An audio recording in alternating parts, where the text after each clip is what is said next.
Choose your friends carefully because they will influence you more than you think. My faith story is basically a case study in proving that point.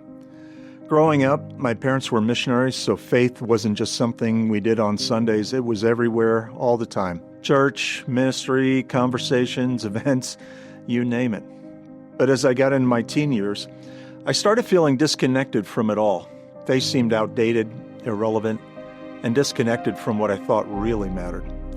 The things that appealed to me were sports and friends and girls and sports. And did I mention sports? Sports came easily to me. Relationships did not. Have you ever felt like the life you wanted was always just out of your reach? Like everyone got the instruction manual for relationships, but somehow you missed the handout. So how do you navigate relationships when you're not really good at them? One option is to find a group and join them. Not necessarily because you love what they're doing, but because you want what they're experiencing. Connection, belonging, acceptance.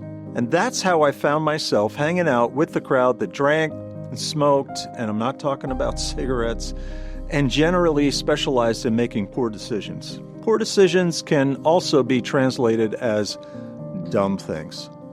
Things like throwing golf balls at cars and damaging people's property, getting chased by the police, the kind of activities that never make it onto a college application. Substances were always around, and before long, alcohol became a major part of my life.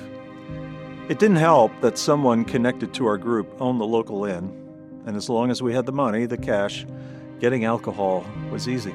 Looking back, though, the alcohol wasn't really the point. Connection was.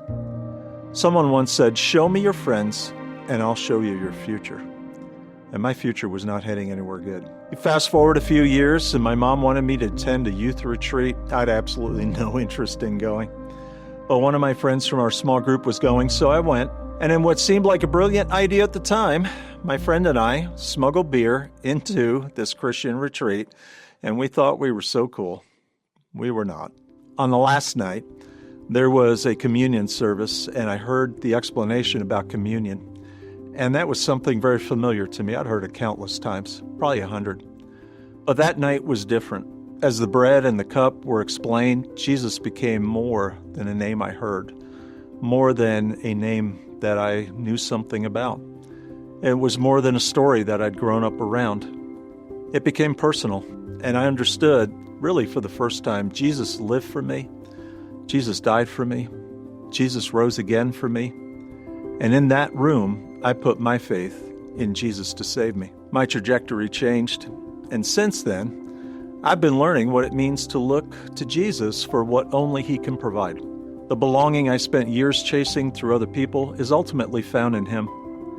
And ironically, that's what frees me to enjoy people without needing them to give me meaning and purpose or identity.